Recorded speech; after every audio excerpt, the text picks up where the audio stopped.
What's going on, everyone? This is Austin Doctor, and welcome to a review. This is going to be the first quarter, I'm going to call it, or the first half, or the first volume of Darling in the Franxx. And it's Franxx because, if you use your basic knowledge and you actually learn something in school, you learn that not everything's going to be like a vowel with its sounding. But, yeah, it makes sense to call it Darling in the Franxx, whatever it is. But, besides the point, let's get towards the whole review. Now, first things first, I'm going to tell you right off the bat, I love this anime, so I might be a little bit biased with certain things. I'm going to try to not be biased with stuff, but let's go with characters. Now, character-wise, there's two characters that literally have no, how do I put it, place, in a sense. They're kind of just there to be there, and unfortunately, that's what's going to happen. They do have a lot of characters, considering, but I'll let it slide because it is, as I said, a big cast, and they can't do everything. And they've tried, and I give them the benefit of the doubt for those two characters. But let's get on to the main, four characters you're going to always see. 02, Hiro, Ichigo, and Goro. Now, 02 obviously is the main focal point of this entire anime.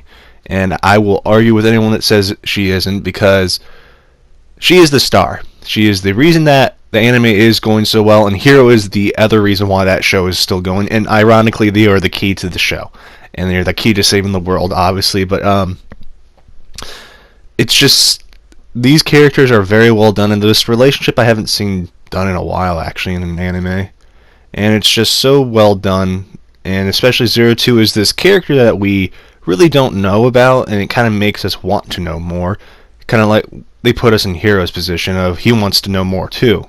And going through to Hiro, he is this person that sees the good in everyone, and he wants to make everyone happy. He's the team player. He wants to help this world, and because he can't do it himself. We've seen that in the beginning, that he can't ride with anyone but 02, and 02 needs him and he needs her, and it's just this relationship that we don't yet understand yet. And I do think in episode 13 we might actually see something finally, because we're episode 12 ended off. And I'm going to be brutally honest, I'm going to have spoilers in this one because this is a special occasion, I guess. But yeah, going to Ichigo.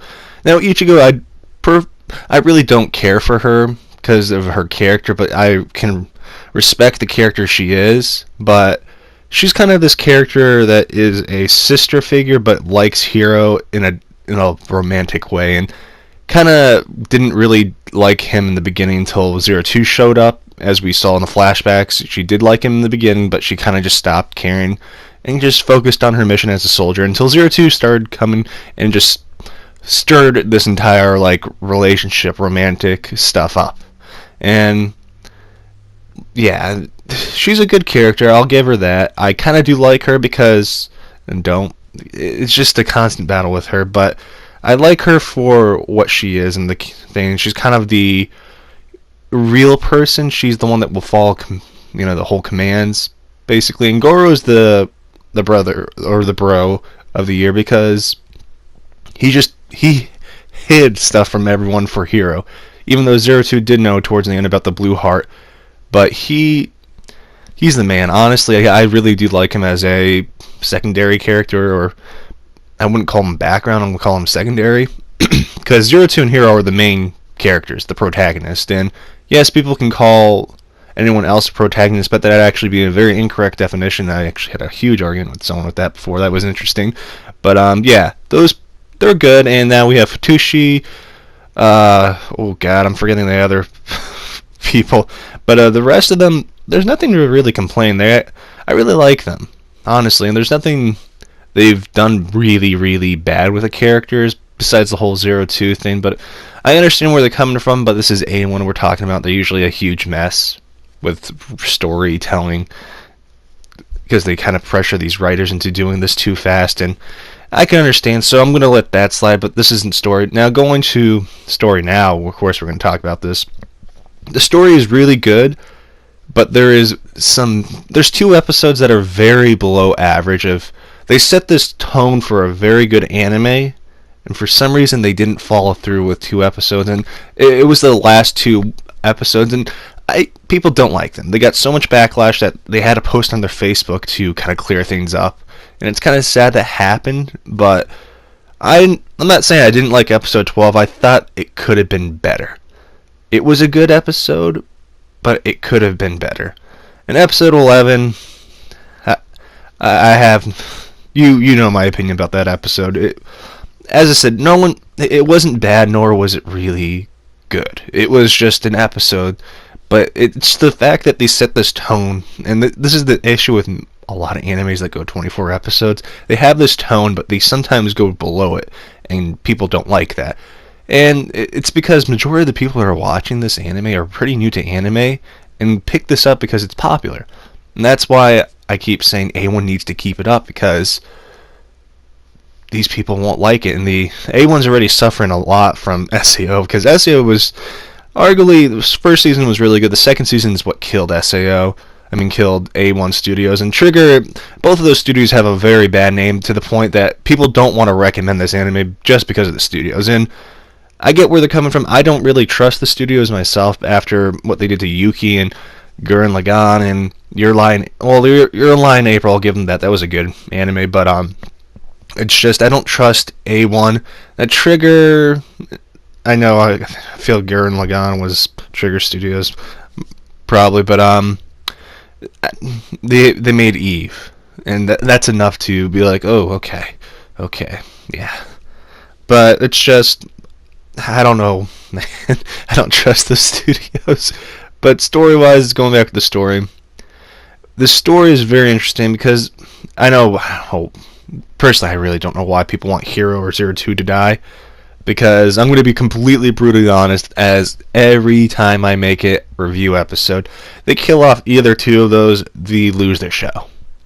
And as we can see, borderline in the last episode, Hero almost died by 02, and no one really liked that for some reason. And I know arguably you can go look on a little poll thing that people, oh yeah, it was good, but from me, majority going around, I've seen a lot of people not like the episode because of that. And I like episode 12 for simply the whole fact that it confirmed a lot of my theories, but I'm going to have a theory video coming out this week too after this review. But going to the story again, it's this mysterious place and this mysterious story that we want to know more, and it keeps bringing it every week to make us want to watch the next episode, and I have respect for that. I really do. And they've been doing a good job. Besides the two last episodes, they weren't bad, nor were they really good, as I keep saying. People think I just hate the episodes, and don't mistake that. It's just, I see it as a point of view of it could have been better, and we could have gotten something really great, and they could have, I like to see people do really good, basically. That's how I usually view things in this entire place. But going through that, let's go to like the action. And honestly, the action is very overlooked in this anime. I hate to say it. And it is actually really, really freaking good. Especially episode 12. That action was just amazing. Especially with 02 taking out 3 Colossosaurs in one go. And just, I have to say, 02 and her Franxx with Hero is just very interesting to watch compared to the other ones, because you can tell who has experience and who wants to kill more. And we see a different combat style with each Franxx they have, and they have all these special Franxx compared to each other, then versus the standard one that we only saw once or twice. It was very interesting to see that. But along with the action, they have this wonderful soundtrack that they play in the background once in a while, and it's a good combination to build up everything, and I can't complain. The action's really good, and I feel it's one of the most overlooked things in this anime, because it is outside of the Franxx, and it's good because that's how Gundam was. God, I'm feeling good. But it does it well, in my opinion. Now let's go to animation. Now this animation is kind of a classical animation, I'm going to call it, but it's a new reskin of an old animation that I did like, and I'm going to have to give it to them because they have done a wonderful job. They haven't done anything borderline CGI disgusting looking like Berserk. Not the old Berserk, but the newer Berserk. And it's just, there's nothing to complain about the animation. Even though I know people will find anything to complain about this anime, because people hate mainstream animes, and this has made it mainstream, and I'm very happy it has, because it's actually a good anime. But going on to opening song, The Kiss of Death is it's just amazing. I'm not gonna lie. I love that song so much, especially the opening has so much to tell us about the actual story. It's kind of spoilers, just like the first episode. The first episode actually told us the ending. Now, a lot of people didn't pick that up. But going to the outro song, it was actually switched in episode 12. I don't know if anyone picked that up, but it was good. And I'm gonna put both of them. I'm not gonna actually thinking about it. I'm not gonna put the new one yet because that's not really this quarter of it. But the first outro was really, really good, and the art style the art during that outro was really good. I know people probably overlooked that too, but yeah. Now, overall, I'm going to give this a 9.8 out of 10 because it is really good, and I would rewatch it. I have rewatched all my favorite episodes, and if you're wondering what's my favorite episodes, episode 1, 4, I might say 5, but yeah, those are the majority. I would love to make a list, but I don't want to, per se. I don't want to waste your guys' time, but those are my kind of top episodes, but I know people they like episode 12, and as I said, everyone has their favorite episode. That's mine. I'm curious of what your favorite episodes were, your top 3. Do tell me down below, but yeah, going to overall thoughts. This anime, as I keep saying, is on the very big line of, it's really good, so they can't afford to screw it up. And the studios can't take a big financial hit with this because arguably the animation style is very nice looking and it is quite pricey to have that, so they can't afford to have this flop, especially A1. A1's taken a lot of hits from SAO, and I know people are like, oh, you're blaming SAO. I'm like, yeah, and if you're going to try to argue SAO is the best anime, that's why the author had to rewrite his original story. Yeah. But yeah, it's just, I don't think people quite get this. This is the anime or partnership to make their names better again, or to make it greater again. I don't like using that phrase because people get pissed with that, but it's just, this anime is supposed to bring Studio Trigger and A1 Studios to have their credibility back up and to bring back those investors that they lost throughout time. And it's just, I hope this anime does good. I hope they don't screw it up. I really hope, if anything, A1 takes the whole kind of messed up storyline, but that it works out. That's what I'm hoping, the worst case possible. I hope they don't kill off 02 or Hero for no reason, or actually at all, because Darling the Franxx, if you haven't picked it up, Darling the Franxx, come on. Come on now.